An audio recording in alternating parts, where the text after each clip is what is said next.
ओम श्री गणेशाय नमः। ओम नमो भगवते वासुदेवाय।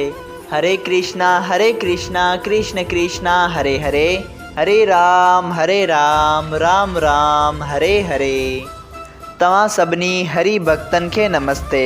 प्यारा भक्तों, ही कथा पाण गुरु कृपा से हासिल करे रहा आयूं। श्री गणपति सरस्वती जो दरे ध्यान करियां थो मां भागवत महापुराण जो बयान, जंहिंमें व्यासदेव ऐं सुखदेव जी कयो आहे श्री कृष्ण लीला जो गुणगान। सभई चओ जय भागवत महापुराण। प्यारा भक्तों, कल कथा में पाण श्रीमद् भागवत महापुराण साहिब जे 5 स्कंद जे 24 अध्याय जे बे भाग में 14 लोकन जे वर्णन के वधीक अगते जारी कयो हो। तंहिंखां पोइ पाण 25 अध्याय में भगवान शीशनाग जी महिमा जो वर्णन ॿुधो हो। सभई चओ जय सिया राम। अॼु पाण श्रीमद् भागवत महापुराण साहिब जे 5 स्कंद जो 26 ऐं आख़िरी अध्याय शुरू करे रहिया आहियूं, जंहिंजो नालो आहे जुदा जुदा नरकन जो वर्णन करण। राजा परीक्षित श्री सुखदेव जी महाराज के चयो त हे महर्षि, तव्हां केतिरनि ही अंधनि ते ईअं चयो आहे त पाप करण वारा नरक में वञी ॾाढा दुख ॾिसनि था ऐं शुभ कर्म करण वारा सुर्ग लोक ऐं ॿियनि लोकनि जा सुख भोगीनि था। 14 लोकनि जी कथा ॿुधाइण ते बि तव्हां कंहिं हंधि नरक जो हाल वर्णन न कयो आहे। उन करे मूंखे नरक जो नालो रुगो रूप ॾेखारण जे लाइ मालूम थिए थो। मूंखां पंहिंजी सॼी उमिरि में हिकिड़ो इहो अपराध थियो आहे जो ब्रह्मण जे गले में मोवल नांग विधमि। उन पाप जे करे मूंखे नरक में वञण जो डपु आहे। सो नरक जो को अलॻि लोक पृथ्वीअ ते आहे या पाणीअ ते आहे या उन जे नाले में को भेद आहे। सो सॼो हाल बि कृपा करे मूंखे वर्णन करे ॿुधायो। इहा ॻाल्हि ॿुधी श्री सुखदेव जी महाराज खिली चयो त ए राजा परीक्षित, तूं नरक में वञण जे लाइक़ न आहीं।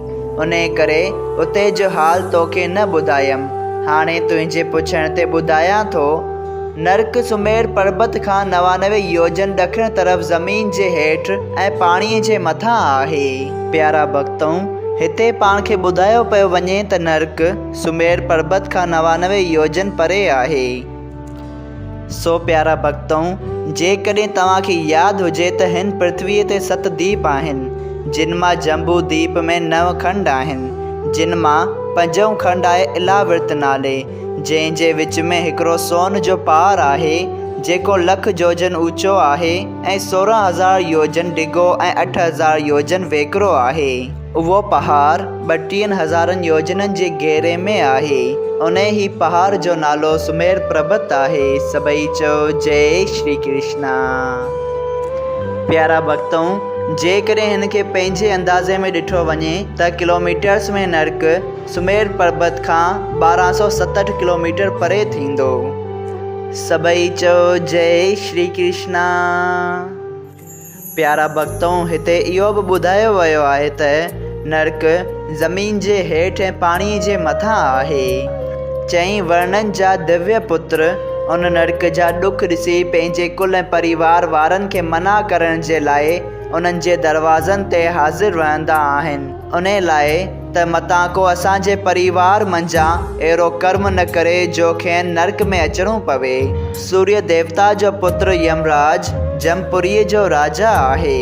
तामस्तर, रोरो ऐं ॿियनि नालनि सां कुल 28 नरक आहिनि। उन जे ॾखिण पासे संजीवनी नाले हिकिड़ी पुरी बि नरक जहिड़ी आहे। सो यमराज जी, जंहिंखे धर्मराज बि चवनि था, उहे मरण खां पोइ पापीअ खे नरक ऐं धर्मात्मा खे सुर्ग में मोकिलींदा आहिनि। उहो जीव पंहिंजे कर्मनि अनुसार दुख ऐं सुख भोगे वरी संसार में जनम पाईंदो आहे ऐं घणनि दुख ॾिसण सां बि नरक में हिन जा प्राण नथा निकिरनि। हाणे जंहिं पाप जे करण करे उहे जंहिं नरक में वञनि था, तंहिंजो हाल ॿुधो। जेको आदमी ॿिए जो धन ऐं स्त्री छल ऐं बल सां खणी थो वञे, तंहिंखे जमदूत ॿधी मारींदा कुटींदा तामशर नाले नरक में, जिते महा अंधकार आहे, उते वञी विझंदा अथसि। उनखे उते कुझु बि खाधो ऐं पाणी नथो मिले। जेको कंहिं स्त्रीअ जे अंधे पतीअ खे ॿाहिरि बहाने सां मोकिले पाण उन सां भोग विलास करे थो, तंहिंजूं अखियूं निकिरियो वञनि ऐं मरण खां पोइ खेसि यमदूत मगदरनि सां मारींदा अथसि। संदसि उज़वा वॾे अंधतामशर नाले नरक में वञो विझनि। जेको आदमी अधर्म जी कमाईअ सां पंहिंजे कुटुंब जी पालना करे अभिमान सां चवे थो त मां उन्हनि खे भोॼन थो ॾियां, तंहिंखे यमदूत रौरव नाले नरक में वञी विझनि था, जंहिं में उन आदमीअ खे वॾा वॾा ऐं ख़ौफ़नाक नांग ॾंगींदा आहिनि। जेको कंहिं आदमी पशु या पखीअ खे पंहिंजे खाइण वास्ते या दुश्मनीअ सां मारे थो, तंहिंखे यमदूत महा रोरो नरक में वञो विझनि, जिते उहो मांस खाईंदड़ वॾनि वॾनि नांगनि जे ॾंगण सां ॾाढो दुखी थींदो आहे। जेको आदमी फ़क़ति पंहिंजे शरीर सां प्रीत रखी उनखे सुख ॾियण जे वास्ते पंहिंजो धर्म ऐं कर्म छॾे ब्राह्मणनि वेदनि ऐं शास्त्रनि खे नथो मञे, तंहिंखे यमदूत काल सूत्र नाले नरक में, जंहिं में किनो मांस पयल आहे, उन में विझी उन जो मांस वॾनि वॾनि सरणियनि खे खाराइनि था। जेको हिरणनि या पखियुनि वग़ैरह खे ॿधे या पिंजरे में बंदि करे रखे थो, तंहिंखे यमदूत कंबी पाक नाले नरक में, जो रोग सां भरियल आहे, उन में विझी गरमा गरम तेल संदसि बदन ते छणकाइनि था। जेको आदमी पंहिंजे माता ऐं पिता खे गारियूं ॾेई खाधे पीते ऐं कपिड़नि जा दुख थो ॾिए, तंहिंखे यमदूत वठी हिकिड़े मैदान ते, जिते 10,000 योजन डिघी ज़मीन टामे जहिड़ी ततल आग वांगिया ॿरे थी, तंहिं ते उघारे पेरनि सां डोराइनि था, जिते हू पेरनि जे जलण ऐं बुख प्यास सबबि ॾाढा दुख ॾिसी कुझु बि दाणो पाणी नथो पाए, तॾहिं बेहोश थी किरियो पवे ऐं जेतिरा वार पशुअ जे अंग ते थियनि था, ओतिरनि हज़ारनि वरियनि ताईं उन ततल ज़मीन ते हू फथिके थो।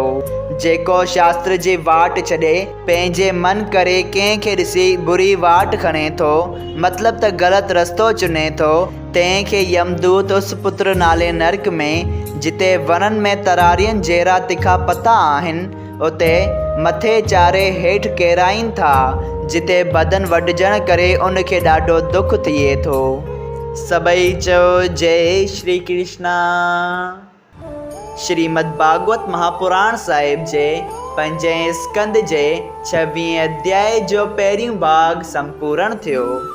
अगरि तव्हां सभिनी हरि भक्तनि खे हिन कथा मां लाभ हासिल थियो हुजे त कृपया हिन कथा खे ॿियनि हरि भक्तनि सां शेयर कजो त उन्हनि जो बि भलो थिए ऐं तव्हांजो बि भलो थिए। सभई चओ जय सिया राम। राधे राधे।